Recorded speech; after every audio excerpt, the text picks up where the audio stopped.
Time for my August wrap-up.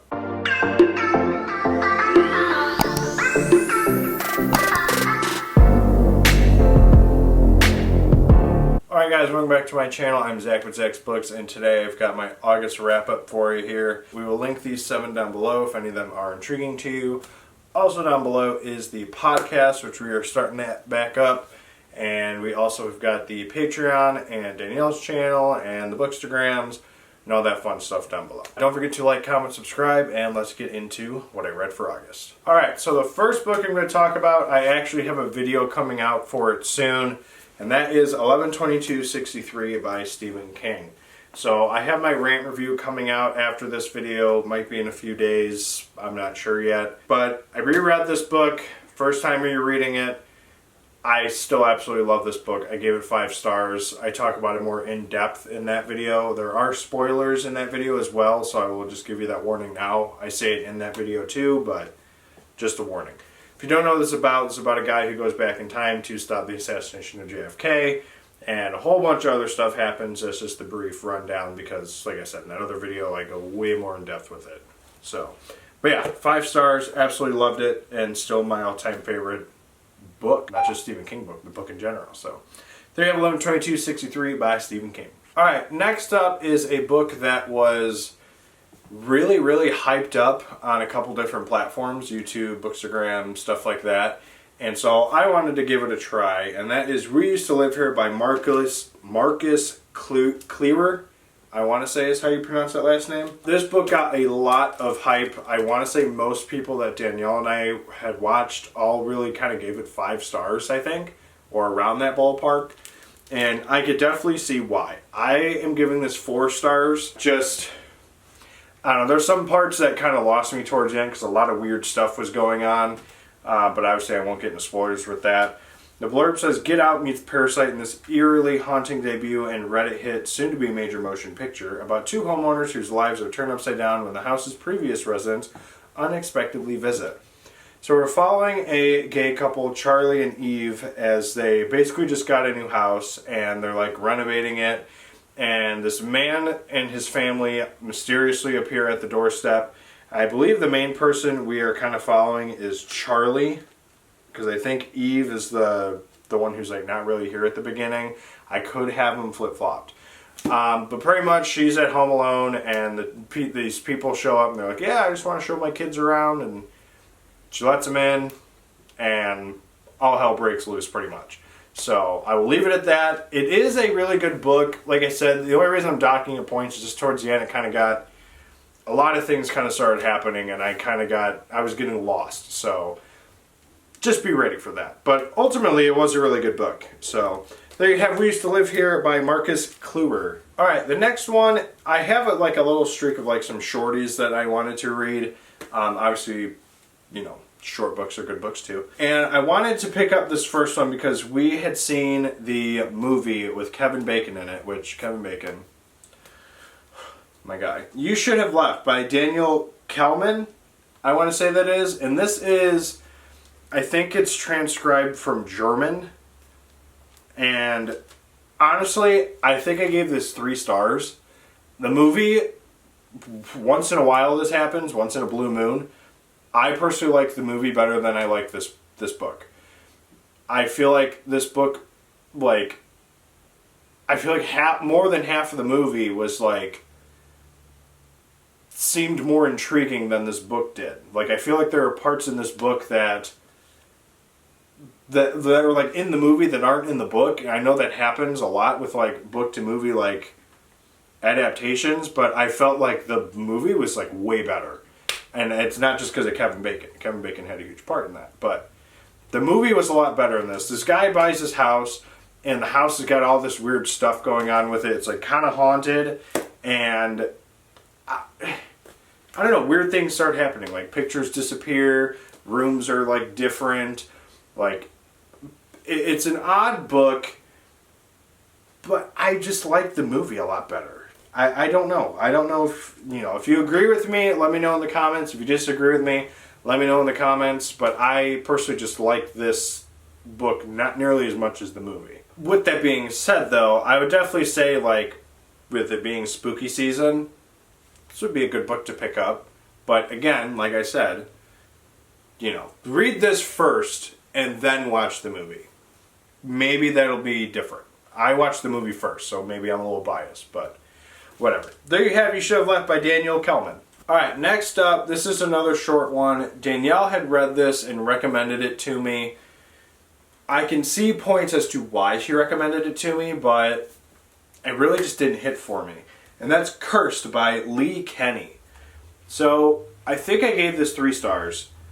Danielle liked this book. She gave it 4, but it just didn't hit the same. We're following this garbage man who gets, this woman hands him a box on garbage day, and she's like, you have to say you're taking it from me. You have to say you're gonna take it from me. Say you're taking the box. The guy's like, okay. So he takes the box, and then bad shit starts happening to him. And he's cursed. But I don't know. It just didn't work that well for me, and I really don't have a real solid explanation why. It just didn't. I don't know. It just didn't click. And there are some books that are like that, I feel like. And as much as I wanted to try and enjoy this book, for some reason I just didn't. I don't know. But again, Danielle really liked it, so this is another one of those books where she liked it, I didn't. That happens. So, but yeah, there you have Cursed by Lee Kenny. Alright, the next one up is another shorty, and then I got some other books. This one it's a Goosebumps book. I'm trying to read all the original 62? I think it's 62. It's either 62 or 72. I think it's 62. And I have no idea what number I am on. I'm not reading them in any particular order. I'm just reading what's available for audiobook. And that is Ghost Beach, book number 22. So, this is kind of cute. It has an R Us sticker on the back, so I think it was from Toys R Us, but I'm pretty sure I got it from Half Price Books. It's a Goosebumps book. Unless it's an absolute banger, they all are probably going to be about 3 stars, and I think that's why I settled on with this one. I'll read the blurb on the back because it's usually really short. Jerry can't wait to explore the dark, spooky old cave he found down by the beach. Then the other kids tell him a story about a ghost who lives deep inside the cave. A ghost is 300 years old, a ghost who comes out when the moon is full, a ghost who is haunting the beach. Just another stupid ghost story, right? Reader beware, you're in for a scare. Classic line. So basically, it's your typical brother-sister duo or cousin duo. Usually it's always a boy and a girl. That's how R.L. Stine has pretty much done all the Goosebumps books, at least that I have noticed so far. I think there's been a couple sister-sister or brother-brother ones, but it's usually a boy and a girl. But they go and they're visiting relatives. I think it's cousins, but they're 80 or 90 years old or something like that. And basically it's just a haunted story. Some kids they meet on the beach have the same last name as them. They go to a cemetery. A lot of things happen in this. It's really short. Explaining a Goosebumps book is hard to really do because the subplot is basically the entire story, minus a couple of twists. So that's pretty much the story. Some kids go visit relatives. They're on a beach. They meet some other kids, and there's some ghosts. Pretty much the best way to describe it.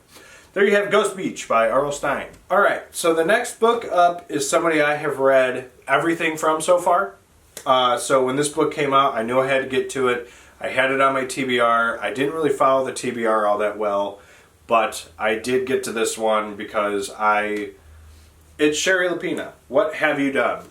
And I've read all of her books. I think this is 8, 9, something around there. I'm not sure. Maybe when she gets to 10, I'll do a re-rank video. Not sure yet.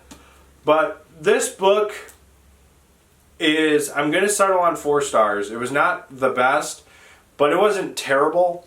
We're following this girl named Diana Brewer who is murdered, and basically we're getting a couple different perspectives.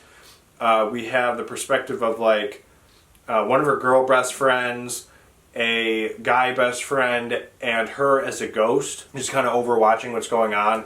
It's basically who murdered this girl. She was in high school, and she had a bright future ahead of her. She was really smart, and a lot of people are it's really bummed out that she died and everything. So there's a lot of people question. She had a boyfriend who kind of was on edge. There was the best friend, the guy best friend who like loved her at one point and then was like, no, I'm fine with being friends. Then there's the girl best friend who, you know, it could be jealousy. There were a couple of like significant like male figures that are older in her life that also had like, well, only one. Her teacher and her coach also had like a weird thing like with her, like was being creepy with her. And then there's some other guy who would like see her at work. She worked at Home Depot, which if you know me, I work in Menards, so not whatever. But he was like a weird stalker guy too, and was being creepy with her, and like crap's weird. But in short, there's like 5 or 6 suspects, and the twist of finding out who it was, I actually did not guess or see coming, so that was a really nice twist. But I don't know, there's some parts that are just kind of like hard to get through with like stuff, and I don't want to go into it. So, but yeah, otherwise I did really enjoy it. But yeah, kind of middle of the road for sure, Lapina. But a really good book. Can't wait to see what she comes out with next. So there you have What Have You Done? All right, next up, or I guess last, is the Dead is Better pick that we had for August. Danielle only gave it 3 stars. She was not the biggest fan of this book. This is the author of a book that I absolutely loved. I think it was 2 years ago. And of course, I can't remember what the heck the title was. These Silent Woods, it says it on the title of this book. The Nature of Disappearing, Kimmy Cunningham Grant. This is a very solid book. Like I said, this is the buddy pick that we had for this past month. The one that we're currently doing is Heads Will Roll by Josh Winning, which I already finished this book. Danielle's in the middle of it, and I will not tell you anything else about it because you're going to see it on a video later. So stay tuned for the podcast of this. So yeah, Heads Will Roll. Josh Winning is the pick for this month. So I've already read it. Very cool. But we're talking about The Nature of Disappearing. This is a book that started out slow. I gave this 4.5. It was not quite as good as The Silent Woods. However, the last third, when the action starts getting going, is when it gets really good. The beginning is slow. We're following this woman named Emmeline, and she befriends this girl named Janessa early on. There's this like weird love triangle with this guy named Tyler. Janessa kind of like disappears. She's kind of controlling, and like she ends up disappearing early on, and she's trying to tell Emmeline something, and then something else happens. But it's this really slow build up, and like I don't know. It's a book. I'm settling on 4.5 stars. That's for sure. But it's I don't know. I enjoyed the book, but yeah, I don't know. On Patreon, I talked more about this book, and all my more detailed thoughts are in there on that video. So check it out. Become a member. And yeah, I'll leave it at that for right now. Like 4.5 stars, decent book, just not as good as These Silent Woods. That book was phenomenal. So there you have The Nature of Disappearing by Kimmy Cunningham Grant. Alright, so these are the 7 books I read in August. Again, we'll link them down below if you're intrigued with any of them. Let me know what you read in the month of August, and if you have any suggestions or thoughts on these books, if you've read them, if you differ from opinion on me, whatever, just let me know in the comments down below. And as always, don't forget to like, comment, subscribe, and we shall see you guys in the next video. Later.